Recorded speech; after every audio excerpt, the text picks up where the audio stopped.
মা বাবার দোয়া সাথে না থাকলে জীবনে সফলতা অর্জন করা যায় না।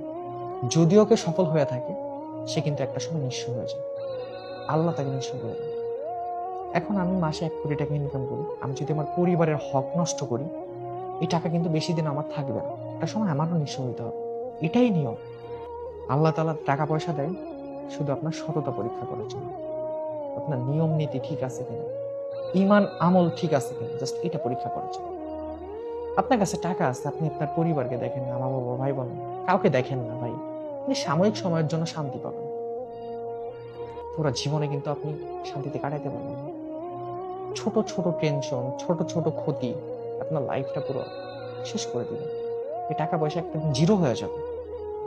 আপনার মা বাবার দোয়া আছে সাথে, তাদেরকে আপনি দেখতেছেন, তাদের হক রক্ষা করতেছেন, তারা মরার পরেও তাদের হাড়ে দোয়া করবে আপনার জন্য।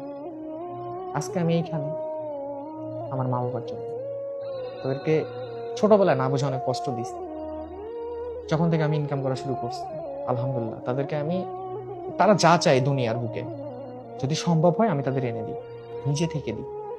যদিও তাদের আমার কোনো কিছুর প্রয়োজন নেই, তাদের আছে, তারপরেও আমি তাদের হক নষ্ট করতে চাই না, তাদেরটা তাদের প্রাপ্য। আমি তাদের ছেলে, আপনি ছেলে হন আর মেয়ে হন, সন্তান তো সন্তান। বাবা মা কখনো সন্তানের কাছে চায় না, বাট দিতে হয় নিজে থেকে যদি আপনার সামর্থ্য থাকে। অনেক সিনিয়র অনেক জুনিয়র আমার এই ভিডিওটা দেখতেছেন, দয়া করে আপনারা কেউ কিছু মনে করবেন না, ছোট মুখে অনেক বড় কথা বলে ফেলছি। আমি আমার নিজের পার্সোনাল লাইফ থেকে কথাটা বললাম। আমার মা বাবার দোয়া ছিল আমার সাথে, আছে, ইনশাল্লাহ থাকবে। আর আমি কঠোর পরিশ্রম করি, এই জন্য কিন্তু আল্লাহ আমাকে এখন স্টেবল রাখছে, না হলে আমি অনেক আগে ধ্বংস হয়ে যেতাম।